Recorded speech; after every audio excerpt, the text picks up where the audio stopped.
নমস্কার বন্ধুরা, মাম চিল ব্লগ চ্যানেলে তোমাদের সবাইকে স্বাগত জানাই। আবার একটা নতুন দিনের নতুন ব্লগ নিয়ে চলে এসেছি আমি তোমাদের সামনে। তাহলে লাইক, শেয়ার, সাবস্ক্রাইব করতে ভুলো না। তাহলে চলো শুরু করা যাক আজকের ব্লগ। Let's get started.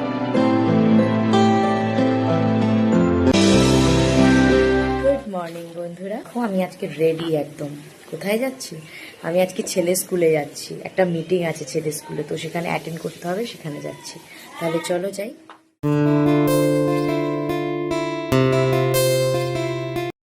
ওয়েদারটা মেঘলা হলেও তাপ কিন্তু কম নেই, বেশ গরম লাগছে রাস্তায় বেরিয়েও।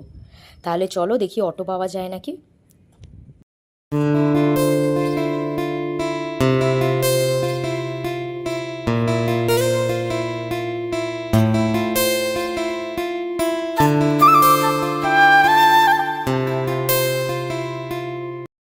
অটোতে উঠে পড়েছি, এবার খালি স্কুলে পৌঁছানোর পালা।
স্কুলের কাজ শেষ, এবার স্কুল থেকে বাড়ি ফেরার পালা।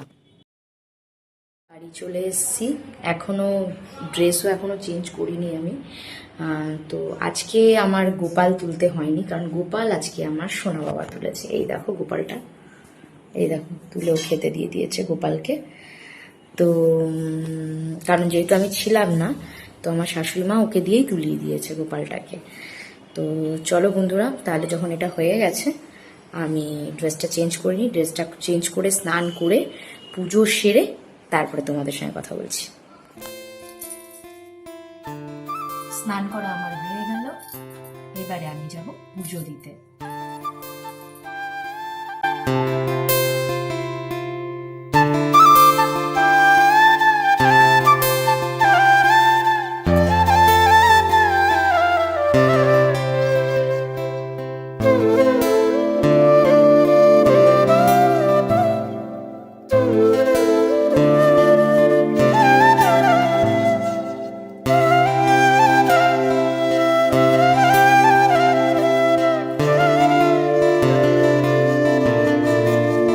বর্ষাকালে এই একটা সমস্যা, কখন রোদ উঠছে কখন বৃষ্টি পড়ছে তার কোনো ঠিক ঠিকানা নেই।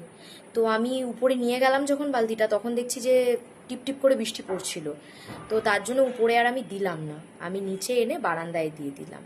তো জামা কাপড় শুকোতে দেওয়াও হয়ে গেল, এবারে আমি পুজোটা দিয়ে নেব।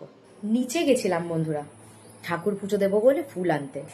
তো তখন আমার শাশুড়ি মা বললেন যে সকাল থেকে তো দৌড়ে চলেছিস, পেটে তো কিচ্ছু পড়েনি, এমনকি চাও টুকুও খাসনি, তুই চা বিস্কুট কিচ্ছু খাসনি, তাই দাঁড়া একটু বস, তোর জন্য একটা জিনিস করে দিচ্ছি বলে উনি আনারসের জুস করে দিয়েছে। তো সেটাই খাচ্ছি, তা খেয়ে নিয়ে তারপরে পুজো দেবো।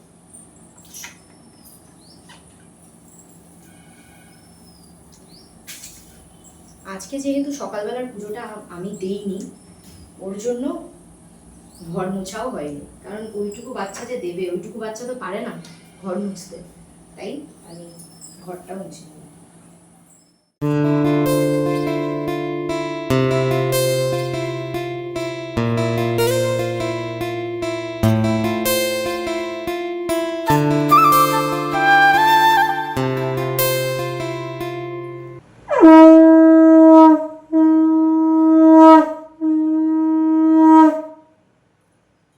পুজো শেষ, এবার নিচে চলো।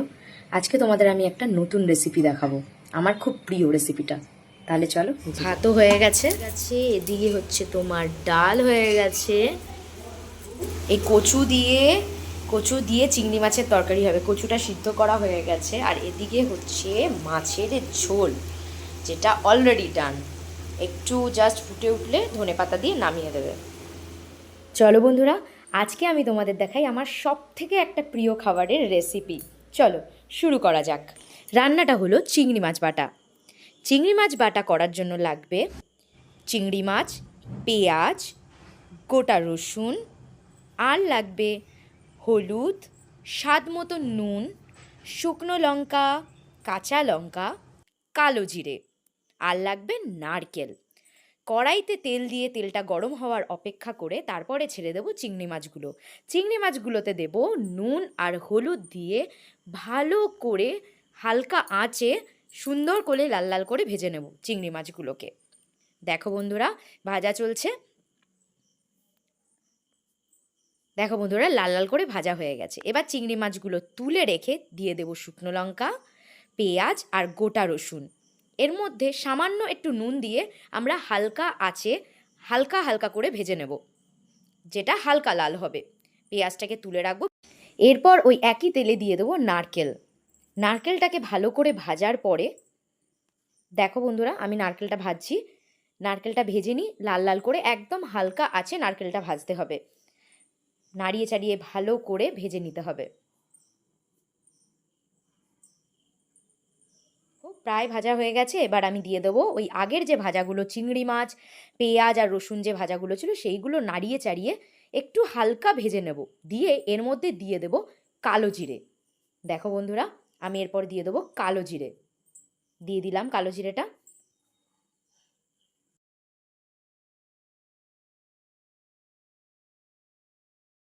দেখো বন্ধুরা, অনেকটা লাল লাল করে ভাজা হয়ে গেছে। এবার নামিয়ে দেবো, নামিয়ে দিয়ে মিক্সির পটে বেটে নেব।